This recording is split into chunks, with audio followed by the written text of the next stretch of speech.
Mga kasans, ito pala yung ating LP001 Plus na Big Dipper. So kung naghahanap pala kayo dyan ng isang LED bar na pang stage lighting, bali ito is RGBW, red, green, blue, and white. So meron po itong 60 bulb, tapos kada bulb po is nasa 3 watts. Maganda ito kasi ito po ay upgraded version na ng LP001. Dati nasa 54 bulb lamang.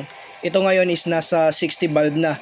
So ngayon yung gagawin ko dito, sasabayan po natin ito ng dalawang flat LED bar na RGBW din. Sa mga nagsasabi na madali daw itong masira, actually depende naman yan sa paggamit po ninyo. Magto 2 years na sa akin yung ganitong klaseng LED bar, until now okay pa naman.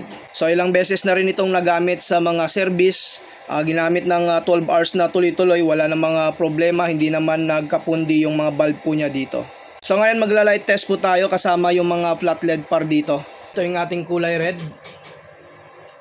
Ito yung kulay green, blue, at saka yung color white. Ganito kaganda pag meron kang mga LED bar na RGBW. Pwede kayong gumawa dito ng mga color combination like color pink and then kulay violet. Yun nga yung light test po natin dito sa ating Big Dipper LP001 Plus. Sa mga gusto mag-avail nito, pakiclick lamang yung ating yellow basket.